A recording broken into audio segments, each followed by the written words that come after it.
Hello guys, I'm Andy, your Agile coach. How's it going?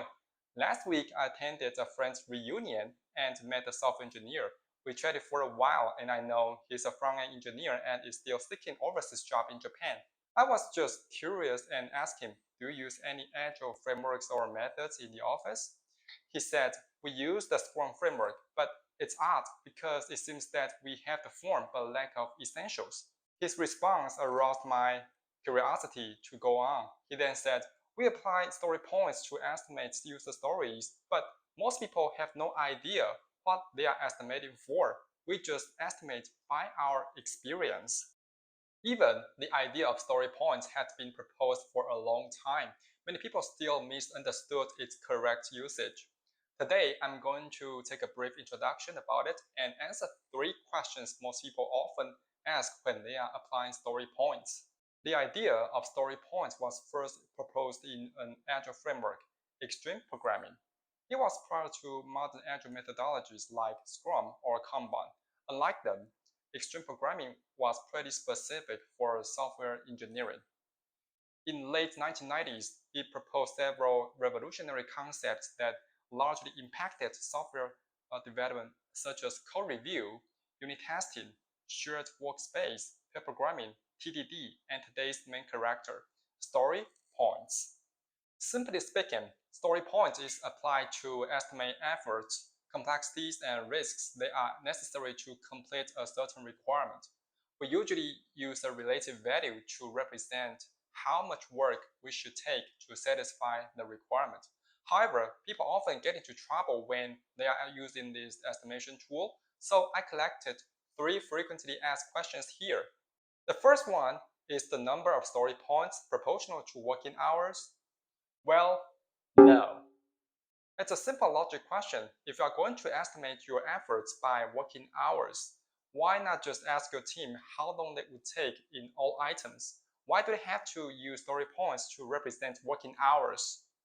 If you know what I'm talking about, you should be aware that initially, story points are not used to estimate working hours, but how much effort to take on an item. To achieve this, a team has to discuss what tasks to be included, what risks to consider, what complexities to cope with, and they would use a value to represent their estimation. Once again, story points are not equivalent to working hours. Usually, we use story burn-down charts instead of working hours to predict future falling point. The second one is the story point an absolute value? Well, no.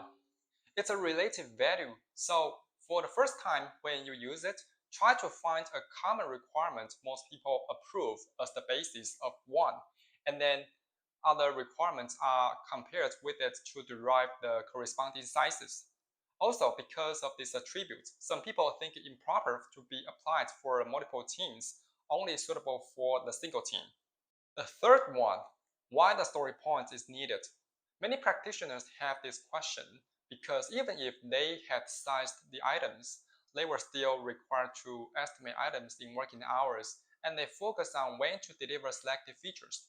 If you have this question in mind, it shows you implicitly relate story points with working hours, not clear with the core meanings to self-organization. When the story point was proposed for the first time in 1990s, it aimed to trigger teams' communication when they had different understandings to same requirements, usually represented in story points. And they would talk about difference to clarify the gap among engineers, so they could reach consensus and commit for user stories.